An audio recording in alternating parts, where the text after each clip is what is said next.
ربك وانحر ان شانئك هو الابتر صدق اللہ العظیم۔ بزرگان محترم، کچھ عرصے پہلے، رمضان سے پہلے میں نے سلسلہ شروع کیا تھا کہ قرآن کریم کی وہ صورتیں جو اکثر ہم نمازوں میں پڑھتے رہتے ہیں ان کی کچھ تفسیر و تشریح آپ حضرات کی خدمت میں پیش کی جائے۔ اسی سلسلے میں پہلے سورہ فاتحہ، سورہ فلق، سورہ ناس، سورہ علم تر کیف، سورہ قریش اور سورہ ماعون کی تفسیر مختلف جگہ موقع پر یہ ہو گئی ہے۔ درمیان میں اب رمضان کا مہینہ آ گیا تھا، سلسلہ اس میں کٹ ہوا تھا، اب اللہ تعالیٰ کے نام پر اس کو دوبارہ شروع کرتے ہیں، اور اس سلسلے میں آج سورہ کوثر میں نے آپ کے سامنے تلاوت کی۔ یہ وہ سورت جو لفظوں کے اعتبار سے قرآن کریم کی سب سے چھوٹی سورت ہے، اور تقریباً ہر مسلمان کو یہ سورت یاد ہوتی ہے۔ اس چھوٹی سی سورت میں حضور اقدس صلی اللہ علیہ وسلم کی عظمت کا بھی بیان ہے، اور اس کے علاوہ دو عظیم پیغام بھی اس سورت میں دیے گئے ہیں۔ یہ سورت جس واقعے کے پس منظر میں، بیک گراؤنڈ میں نازل ہوئی، وہ واقعہ یہ ہے کہ جب حضور اقدس صلی اللہ علیہ وسلم کا نکاح حضرت خدیجۃ الکبریٰ رضی اللہ تعالی عنہا سے ہوا تو ان سے آپ کی 4 صاحبزادیاں، 4 بیٹیاں پیدا ہوئیں، اور ایک صاحبزادے یعنی ایک بیٹے جن کا نام آپ نے قاسم رکھا تھا، وہ پیدا ہوئے۔ آپ کی صاحبزادیاں یعنی بیٹیاں تو الحمدللہ زندہ رہیں اور انہوں نے لمبی عمر پائی، لیکن آپ کے صاحبزادے حضرت قاسم بچپن ہی میں انتقال کر گئے۔ جب ان کا انتقال ہوا تو مکہ مکرمہ کے کافر لوگوں نے بڑی خوشیاں منائیں، اور ان کے بعض سرداروں نے، اور خاص طور پر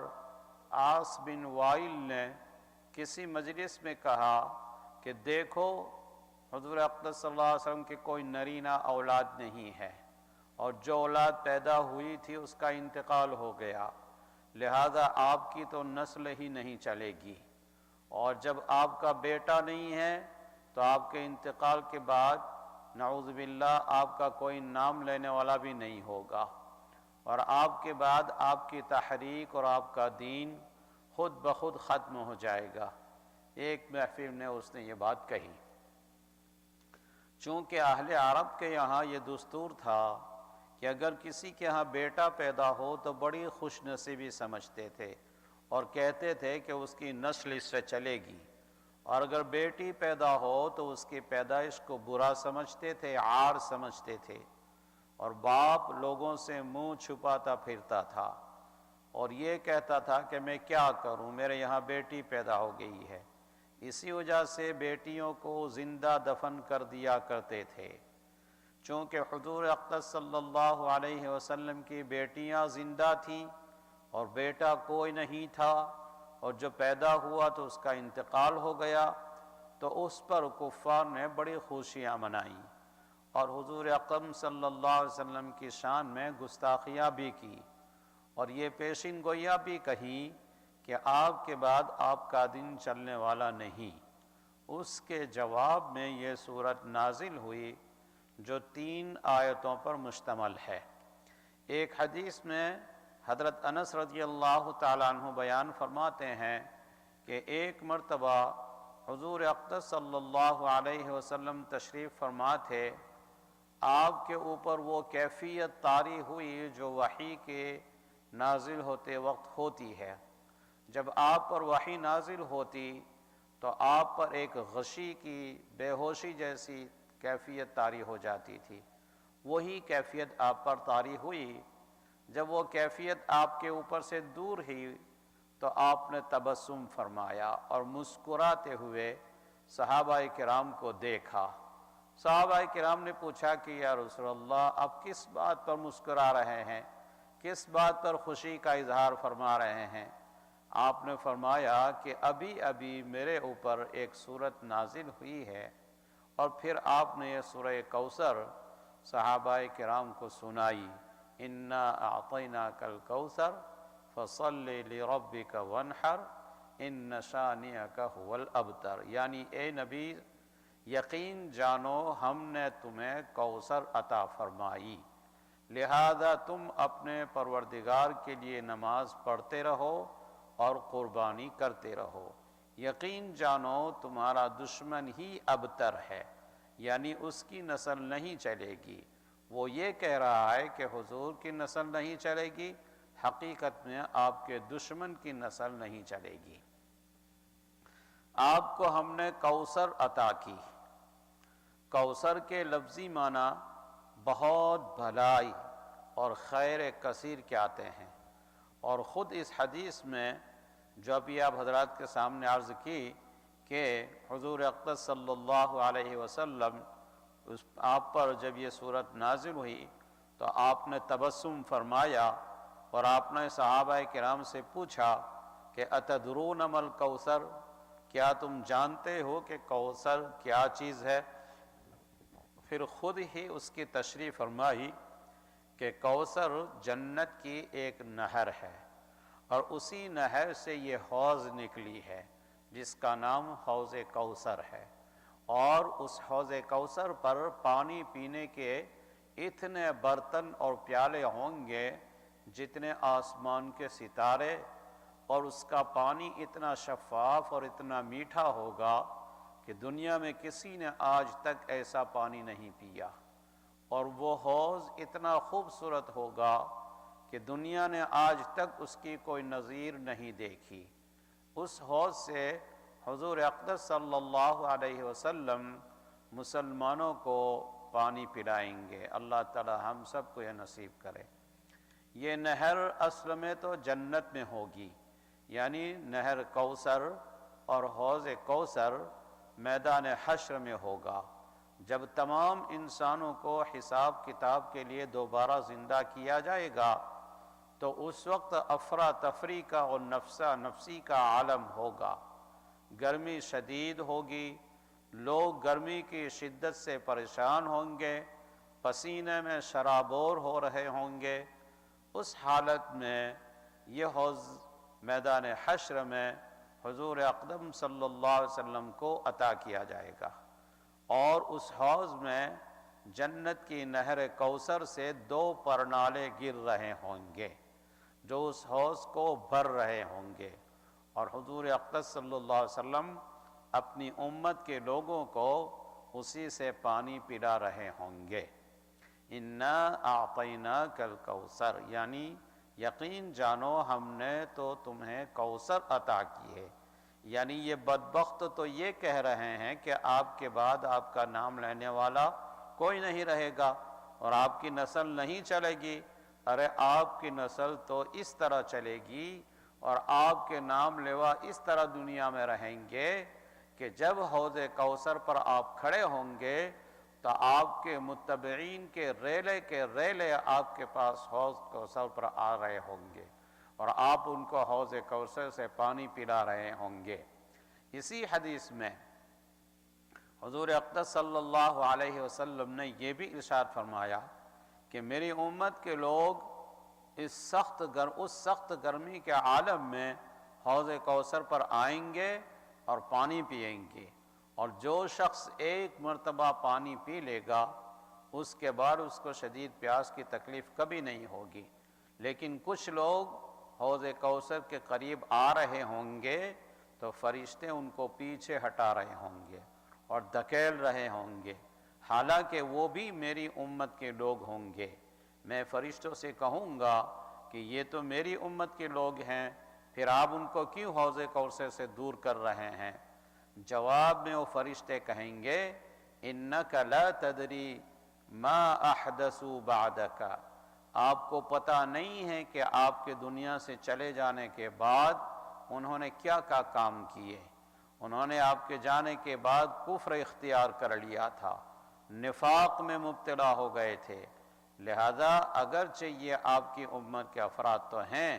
لیکن چونکہ یہ آپ کے بعد مرتد ہو گئے تھے، کافر ہو گئے یا منافق رہے، اس وجہ سے ان کو حوض کوثر پر آنے سے روکا جا رہا ہے۔ اللہ تعالی ہر مسلمان کو اس سے محفوظ رکھے۔ حدیث کے الفاظ تو یہ ہیں کہ آپ کو پتہ نہیں کہ انہوں نے آپ کے بعد کیا راستہ اختیار کیا۔ در حقیقت یہ ڈرنے کا مقام ہے، اس لیے اللہ تعالیٰ سے دعا کرنی چاہیے کہ اللہ تعالیٰ ہم سب کو اس انجام سے محفوظ رکھے، اور اللہ تعالیٰ اس کفر سے، اس شرک سے، اس نفاق سے اور تمام ایسی باتوں سے محفوظ رکھے جو حضور اقدس صلی اللہ علیہ وسلم کے حوض کوثر پر جانے سے رکاوٹ بنے۔ بہرحال اللہ تعالیٰ نے فرمایا کہ ہم نے آپ کو یہ کوثر عطا کی ہے، اور یہ کوثر عطا کرنا خود اس بات کی دلیل ہے کہ آپ کا نام صرف قیامت تک ہی نہیں بلکہ قیامت کے بعد میدان حشر میں بھی اور ہمیشہ ہمیشہ کے لیے آپ کا نام نامی برقرار رہے گا۔ یہ کفار و مشرکین ہزار بار کہا کریں کہ آپ کے بعد آپ کا نام لیوا کوئی نہیں ہوگا، لیکن ہم بتا رہے ہیں کہ ہوگا۔ آگے ارشاد فرمایا فَصَلِّ لِرَبِّكَ وَانْحَرْ، چونکہ ہم نے آپ کو کوثر عطا کی ہے لہذا آپ اللہ تعالیٰ کی اس نعمت کے شکر کے طور پر اپنے پروردگار کے لیے نماز پڑھیں اور قربانی کیجیے۔ چونکہ اللہ تعالیٰ نے آپ کو اتنی بڑی نعمت عطا فرمائی ہے کہ حوض کوثر بھی دیا اور خیر کثیر بھی دیا، اس لیے کہ کوثر کے لفظی معنی ہے بہت بھلائیاں، یعنی بے شمار بھلائیاں ہم نے آپ کو عطا فرمائی ہے، اور ایسی بھلائیاں کہ قیامت تک آنے والے آپ کی تعریف اور توصیف اور آپ کے فضائل و کمالات کا تذکرہ کرتے ہی رہیں گے۔ لہذا آپ اللہ تعالیٰ کی اس نعمت کے شکر کے طور پر نماز پڑھی ہے اور قربانی کیجیے۔ مقصد یہ ہے کہ آپ اپنے آپ کو اللہ تعالیٰ کی عبادت میں مصروف کر لیجئے اور دشمنوں کی باتوں کی پرواہ مت کیجیے۔ دشمن جو زبان درازیاں کر رہے ہیں اس کی طرف دھیان مت دیجیے، آپ اپنے کام میں لگے رہیے۔ چونکہ عبادتوں میں سب سے عظیم عبادت نماز تھی، اس لیے نماز کا ذکر فرمایا، اور قربانی کا ذکر اس لیے فرمایا کہ کفار اور مشرکین بتوں کے نام پر قربانیاں کیا کرتے تھے، یعنی اپنے بتوں کو خوش کرنے کے لیے ان کے نام پر قربانیاں کیا کرتے تھے۔ اس لیے حضور اقدس صلی اللہ علیہ وسلم کو حکم دیا گیا کہ آپ اپنے پروردگار کے لیے قربانی کیجئے تاکہ اس کے ذریعے غلط طریقے کے بجائے صحیح طریقہ دنیا کے سامنے پیش کریں۔ اس لیے اس کو سنت قرار دیا گیا ہے کہ جب آدمی قربانی کرے تو یہ دعا پڑھے ان صلاتی و نسکی و محیای و مماتی للہ رب العالمین، کہ میری نماز بھی اللہ کے لیے، میری قربانی بھی اللہ کے لیے، میرا جینا اور مرنا بھی اللہ رب العالمین کے لیے ہیں۔ اس آیت سے دو باتیں معلوم ہوئی۔ ایک تو یہ کہ جو بھی عبادت انسان کرے وہ اللہ کے لیے کرے، اپنے پروردگار کو راضی کرنے کے لیے کرے، اس میں دکھاوا نہ ہو، اس میں نام و نمود نہ ہو، اس میں ریاکاری نہ ہو، بلکہ وہ عبادت خالصتاً اللہ تعالیٰ کو راضی کرنے کے لیے ہو۔ تھوڑا سا عمل ہو مگر اخلاص کے ساتھ ہو، اللہ تعالیٰ کی رضا جوئی کے لیے ہو، تو وہ تھوڑا سا عمل بھی کارآمد ہے۔ اللہ تعالیٰ کی یہاں اس کی بڑی قیمت ہے، اور اگر کوئی عمل دیکھنے میں بڑا ہو لیکن اللہ کے لیے نہ ہو بلکہ دکھاوا مقصود ہو، نام و نمود مقصود ہو، شہرت حاصل کرنا مقصود ہو، یا دنیا کا کوئی مقصد پیش نظر ہو، تو اس بڑے عمل کی بھی اللہ تعالیٰ کے یہاں کوئی قیمت نہیں۔ یہ بات نماز میں بھی ہے اور یہی بات قربانی میں بھی۔ قربانی میں اگر کوئی شخص اپنی استطاعت کے مطابق کوئی چھوٹا جانور قربان کرتا ہے لیکن اس کے پیش نظر اللہ تعالیٰ کے علاوہ کسی اور کو راضی کرنا نہیں ہے، تو وہ چھوٹا جانور اللہ تعالیٰ کے یہاں بڑی قیمت رکھتا ہے۔ اور اگر لاکھوں ڈالر کا لاکھوں روپے کا جانور خرید لیا اور پیش نظر یہ ہیں کہ دنیا میری واہ واہ کرے کہ ماشاءاللہ بہت شاندار جانور لے کر آیا ہے اور بڑی قیمت جانور قربان کیا ہے، اللہ بچائے اگر نام و نمود مقصود ہو تو وہ لاکھوں روپے کو قربانی بھی اکارت اور بیکار ہے، اس کا کوئی فائدہ نہیں۔ اس آیت سے دوسری بات یہ معلوم ہوئی کہ جب یہ فرمایا کہ فَصَلِّ لِرَبِّكَ، چونکہ ہم نے آپ کو کوثر عطا فرمائی ہے اس لیے نماز پڑھو، اس کے ذریعے یہ تعلیم دی جا رہی ہے کہ جب انسان کو اللہ تعالیٰ کی طرف سے کوئی بڑی نعمت حاصل ہو تو اس کا شکریہ صرف زبان ہی سے نہیں بلکہ عمل سے بھی ہونا چاہیے۔ کوئی وقت ایسا نہیں ہے جس میں اللہ تعالیٰ کی کوئی نہ کوئی نعمت انسان کی طرف متوجہ نہ ہو۔ ہم زندہ بیٹھے ہیں، یہی بڑی نعمت ہے، ہم صحت مند ہیں، اللہ کا شکر ہے کہ کوئی بیماری نہیں ہے، یہ نعمت ہے، آنکھیں کام کر رہی ہیں، یہ نعمت ہے، کان کام کر رہے ہیں، یہ نعمت ہے۔ ان سب چیزوں پر زبان سے بھی شکر ادا کرتے رہو اور کہو اللہم لک الحمد ولک الشکر۔ اور جب کوئی بڑی نعمت حاصل ہو تو زبانی شکر کے علاوہ اس کا عملی شکریہ یہ ہے کہ اللہ تعالیٰ کے لیے نماز پڑھو۔ یہ جو کہا جاتا ہے کہ شکرانہ کے نفل پڑھیں، فلاں فائدہ حاصل ہوا یا فلاں نعمت بھی، پہلا کام آدمی کو یہ کرنا چاہیے کہ جس مالک نے یہ نعمت عطا فرمائی ہے اس کے حضور حاضر ہو کر کم از کم دو گانا نفل بطور شکرانہ کے ادا کرے کہ یا اللہ آپ نے اپنے فضل سے یہ نعمت عطا فرمائی، لہذا میں اس کا شکر ادا کرتا ہوں اور شکر کے طور پر نماز پڑھتا ہوں۔ بہرحال شکرانہ کی نماز یہ بھی بڑی عبادت ہے، اور جس نعمت پر شکرانے کی نماز پڑھی جائے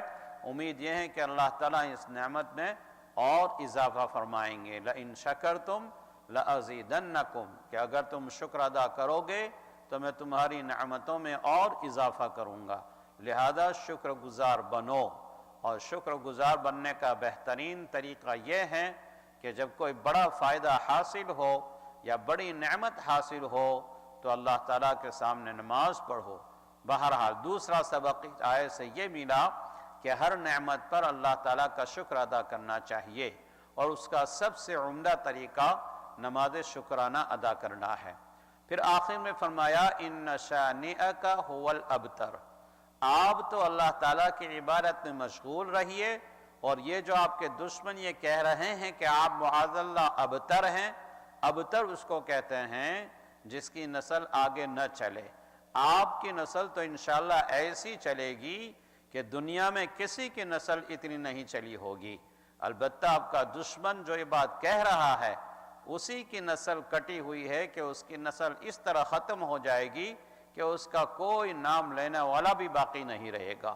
اب دیکھو کہ حضور اقدس صلی اللہ علیہ وسلم کی نسل تو اللہ تعالیٰ نے اس طرح چلائی کہ آپ کی نسبی نسل بھی چلی، اگرچہ وہ بیٹوں کے ذریعے چلی، بیٹیوں کے ذریعے چلی۔ مسلمانوں کے درمیان آج اس کی صورتحال یہ ہے کہ بیٹیوں کی اولاد میں آنے والے سارے سید اور سادات کہلاتے ہیں۔ سید کے معنی ہے سردار، ساری مسلم دنیا ان کی عزت کرتی ہے اور ان کو بڑا مقام دیتی ہے کہ سید ہے،